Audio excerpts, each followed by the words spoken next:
when Johnny comes marching home again. Hurrah, hurrah, we'll give him a hearty welcome then. Hurrah, hurrah, all the men will cheer, the boys will shout, the ladies they will.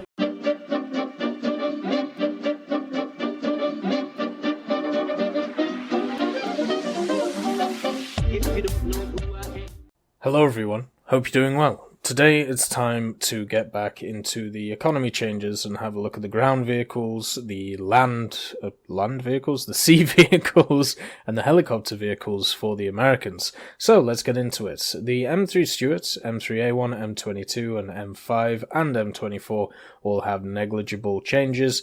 The M41A1 also has a negligible change, but it sits at 2,200, which is quite high for that machine, but when you compare it to some of its, similar vehicles, the light tanks, it's not too high. The M56 is going down by 1,500. That's a really welcome change to see.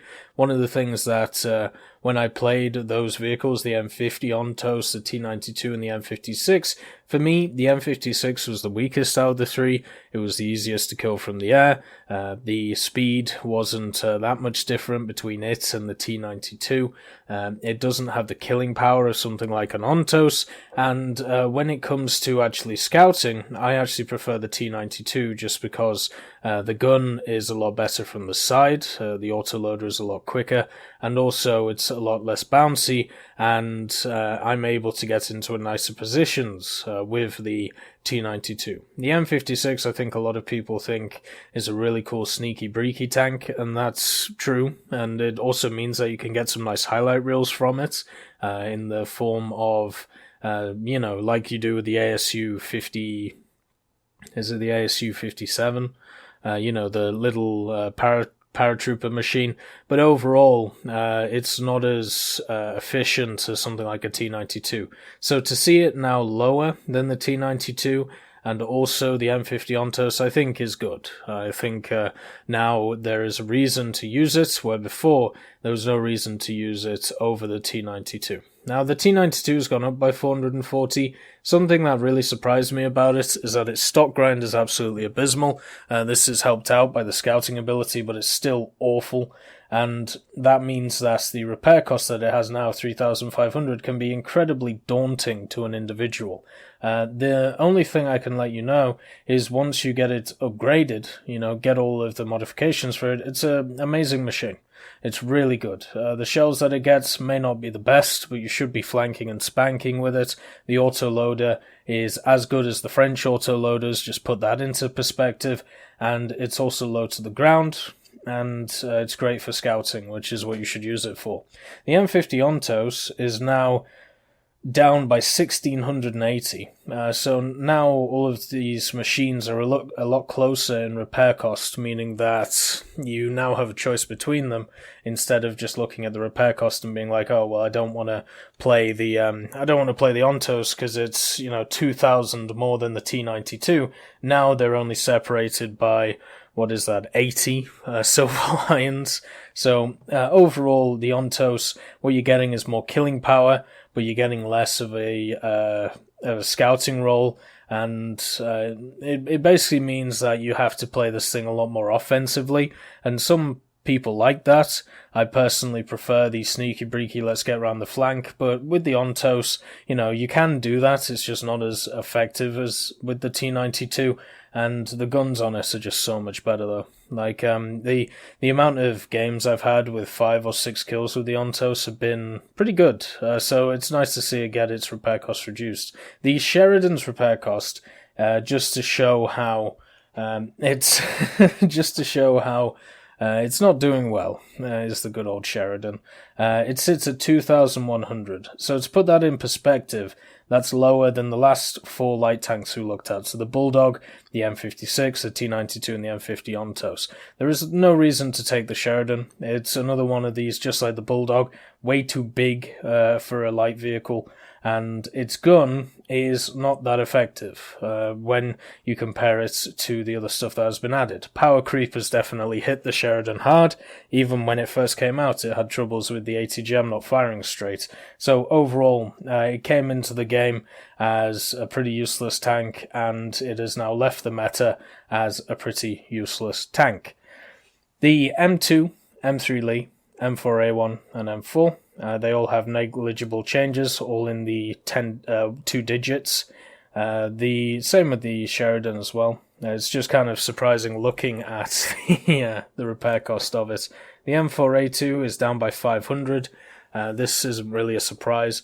The M4A2 goes up against lots of very good German and Russian or Soviet vehicles.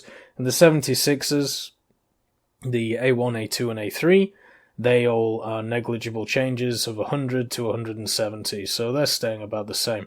T25 doesn't get a change in repair cost, and the M26 is going down by 1400, so this is now 4780, and the M46 is down by 4500.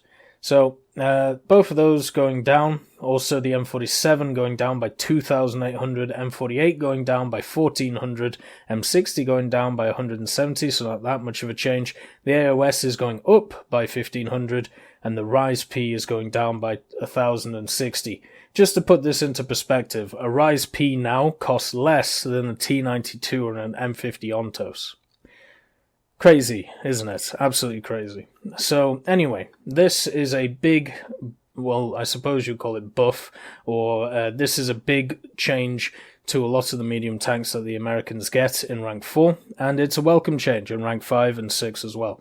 A lot of these vehicles have really bad stock grinds. The M48, M47, M60, all terrible stock grinds. The M46 is slightly better, M26 is okay.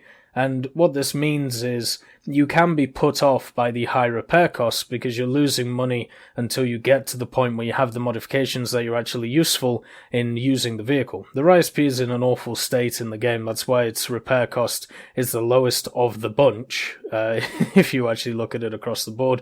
And that's because it gets up-tiered into 10.0 and it's absolutely useless. The ERA does not help it. It's just an M60 with a stabilizer.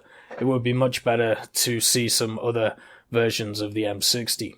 So, with that said, overall, we have, the M26 being at 4,700. The M26 at 6.3, it does mean now that you can actually build a decent lineup around it. The Bulldog's there, you have the M19, which is a little bit lower. There's a few other vehicles like the T25, which is still, a 2,900 repair cost. It's a good lineup with that 90mm. The issue is 6.7 and Tiger 2s. But if you can dodge them, the M26 is okay. It's always held a special place for me in War Thunder just because I have nightmares about when it came out and it just faced Tiger 2Hs and got mauled. But now you see a few less Tiger 2Hs, and if you do see them, you generally have T34s or T29s on your team which can take them out.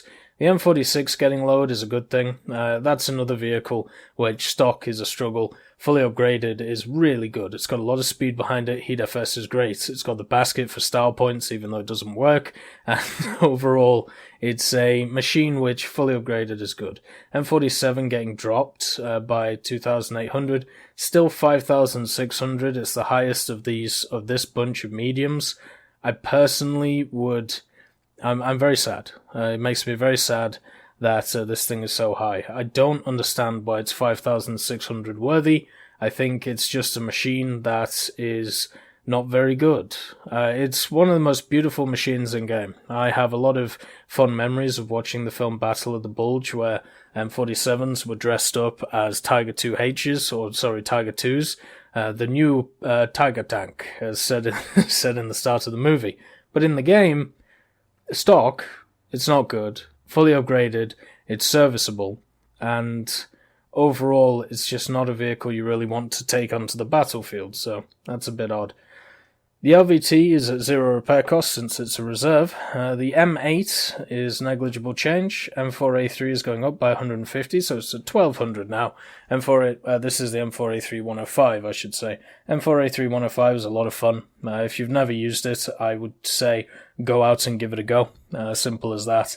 It's one of those machines that its heat and it was a machine that got Gaijin to change the way a whole shell type works. So when one of those come around, you got to try it.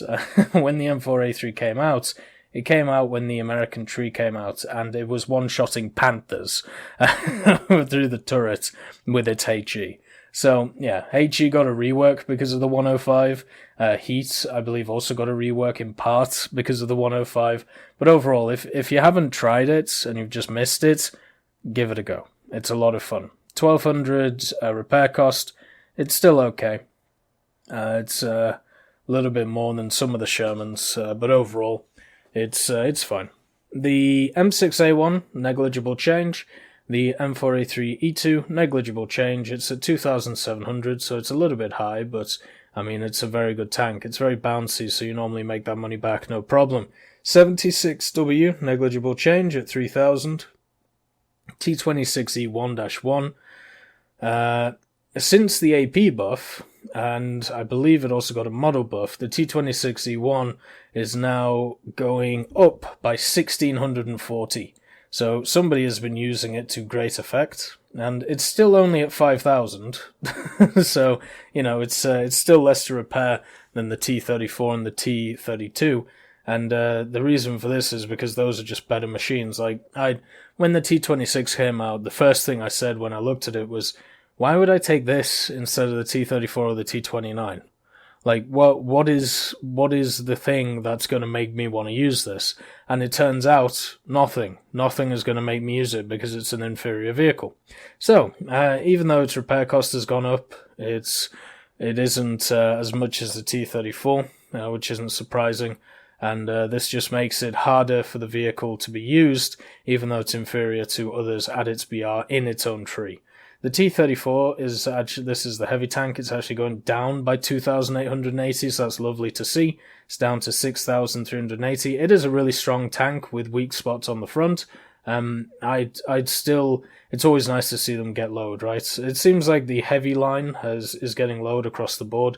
And I say heavy line, it's more heavy and then into MBT line. So the T32 is going down by 2,400. The M103 is going down by 3,000.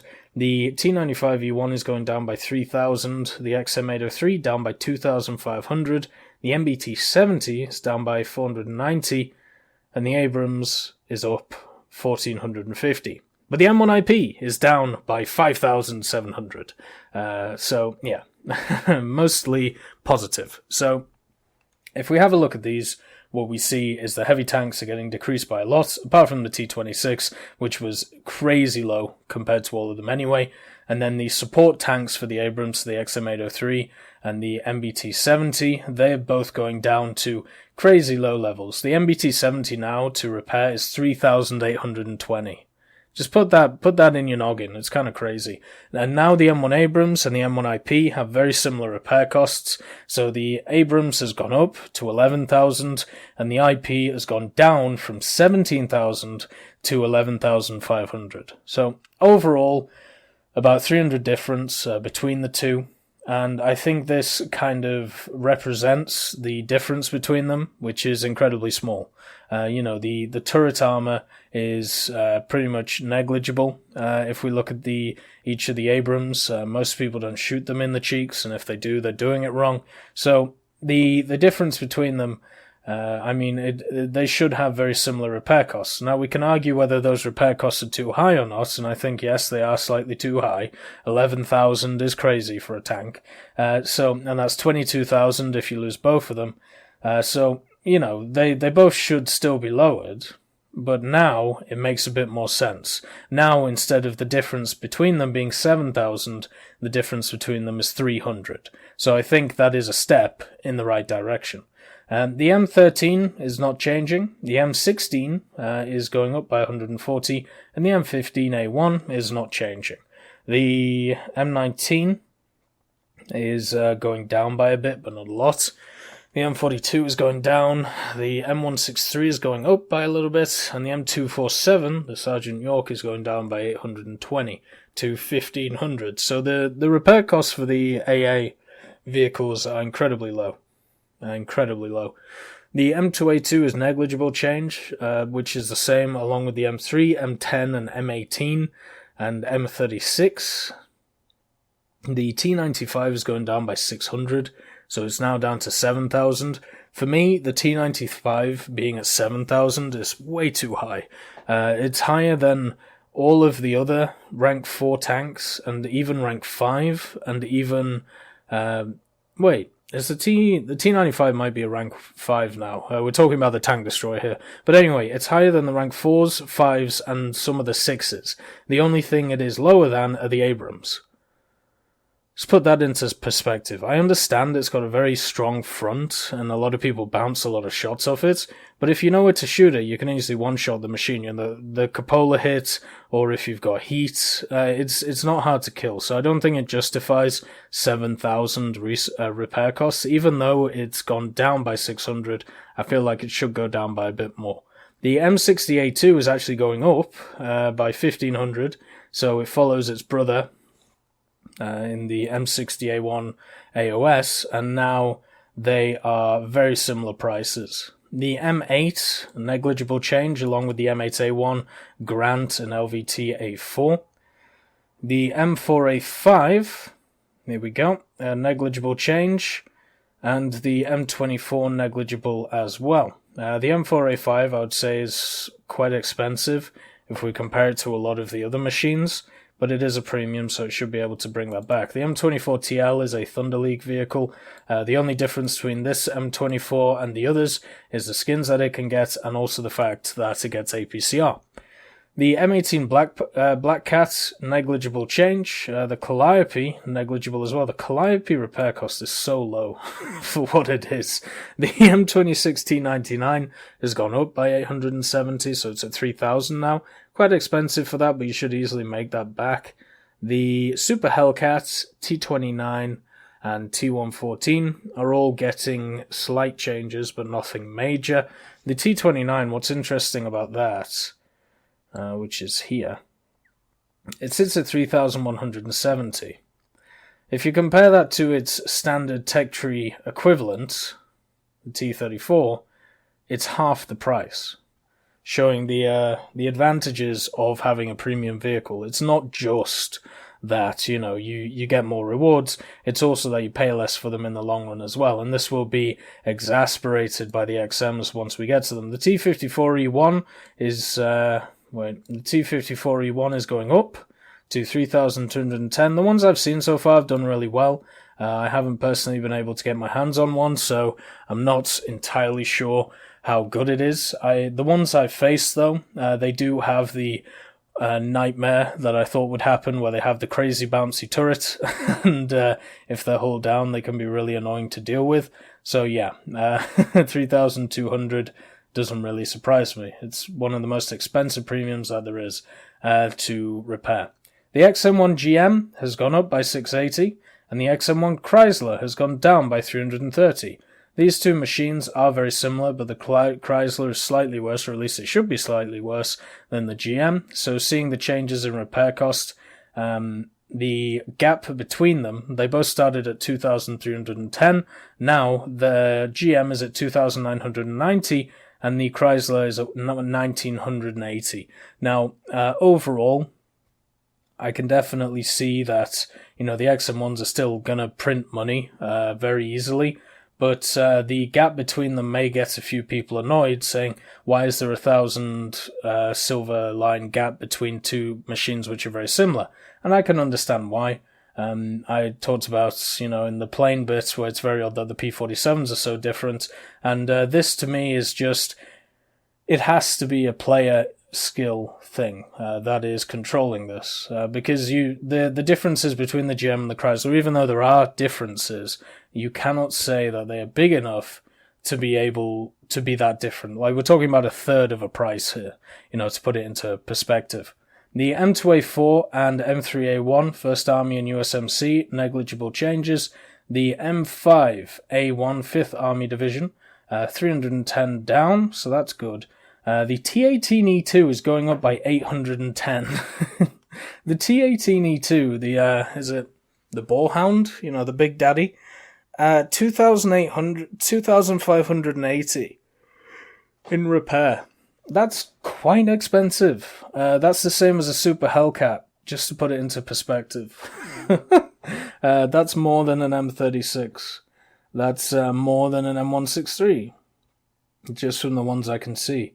So, yeah. Wow. The T14 is at 2,900 right now, negligible change. And the T20 is very, very high. Now, this is because the T20 has stomped face for a while, and the reason is because of that gun.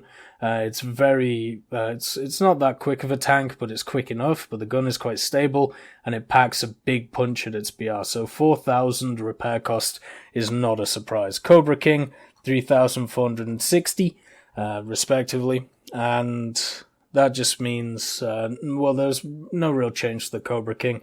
You'll still make buckets of money in it.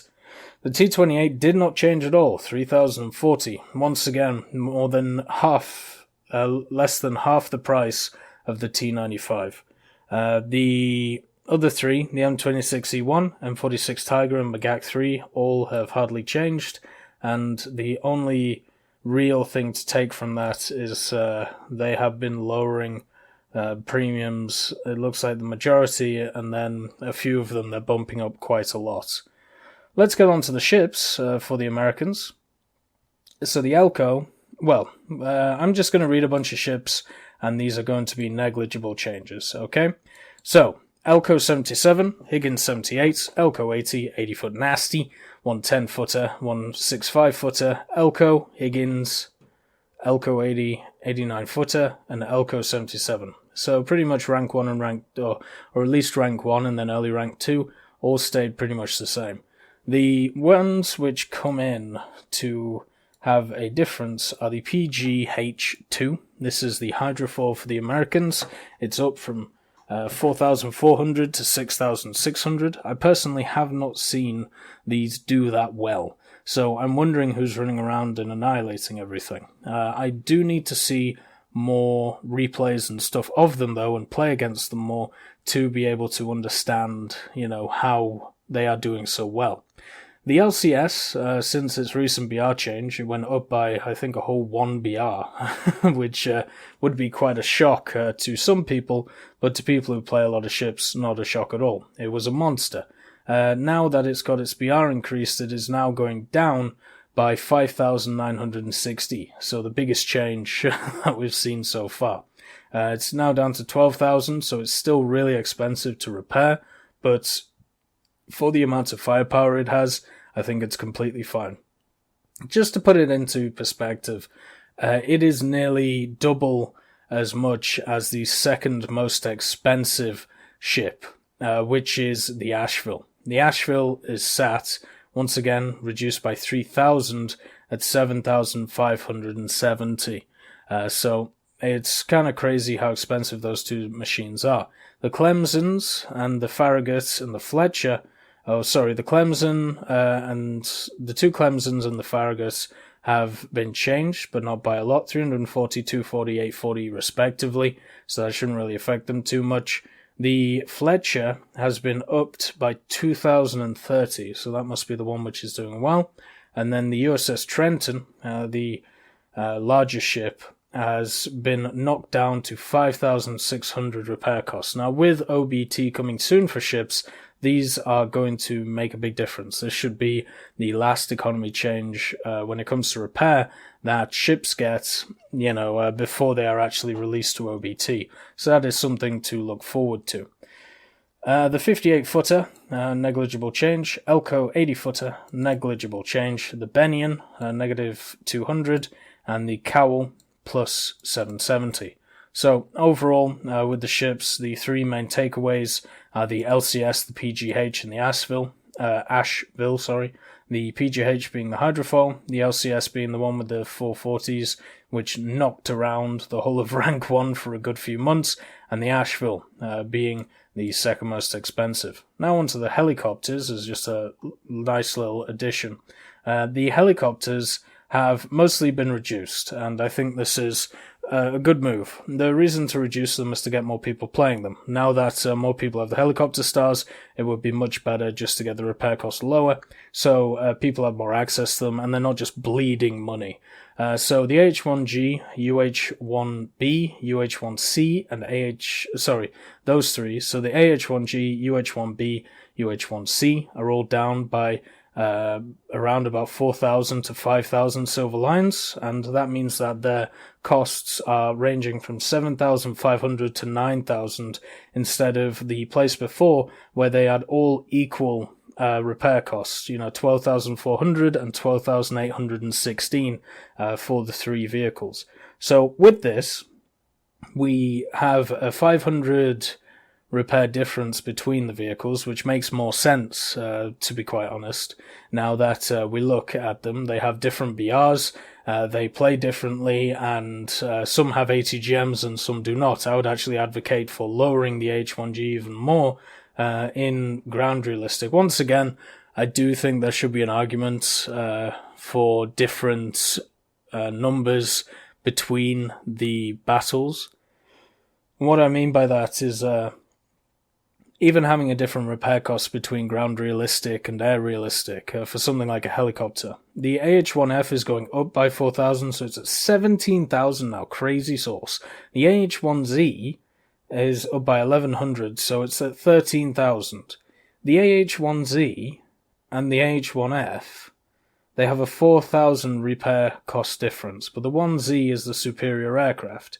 So my feelings is the repair costs when it comes to helicopters may be a little bit premature, because a lot of people aren't going to have the AH-1Z yet, and its guns and its firepower are much better than the AH-1Fs.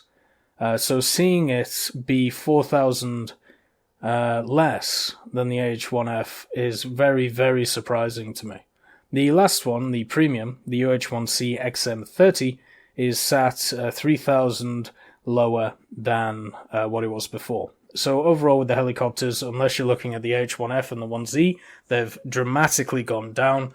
The 1F has dramatically gone up, and the H1Z is up by about 1,000. I would personally have dropped all of them. I know a lot of people are very touchy about the helicopters right now. For me, they are not having the impact that you would want out of a new mechanic. So trying to get them more into the game, instead of just every so often one of them popping off and going crazy, I think is the way to go. So the main things to take away from this, the ship ones, obviously with the BR changes of the LCS, you're going to get changes to repair cost, but the ones to look out for are the medium tank line for America, rank 4 to rank 5 to early rank 6. Most of them lowered, which is good. This is something that a lot of people are asking for, and this will mean that hopefully more people research this line. The light tanks also mainly being dropped, the M56 and Ontos, bringing them in line with each other, meaning that the choice between them is now harder to make, which is good. Now the choice should be about playstyle instead of a mainly monetary choice. Another thing to take into account is the heavy line, and obviously the change to the Abrams and the M1IP. So the heavies are getting all reduced a lot, apart from the T26, which is still lower than the rest of the heavies. I think this will hopefully promote the heavies a little bit more and mean that people can make more money out of them, because obviously the idea is you can take more hits. So if you do get hit, you should hopefully survive, so you'll make a bit more money from a second hit. So these might be the money makers of the machine. The XM803 is still quite expensive for what it is, but the MBT-70 is not. The question is, do you want yourself to get up-tiered quite a lot in the MBT-70? That's completely up to you. I would personally say this would be a time to give it a go, just because it is quite cheap compared to the rest of them. You're not going to lose as much by getting your face kicked in. The M36, the T95, really, really high. Doesn't really represent the trends that we've been seeing through the rest of the vehicles. and everything else is incredibly similar to what it was before. The only big change the only surprising change for the helicopter is the AH-1F. All the others going down, I think it's a very positive change, and hopefully will mean that we get more people into helicopters, and more people will give us more information and see what's going on. Anyway, that is the US finished on the economy changes. Look forward to Germany, Soviets, Britain, Japan, Italy, and France. I'll see you next time.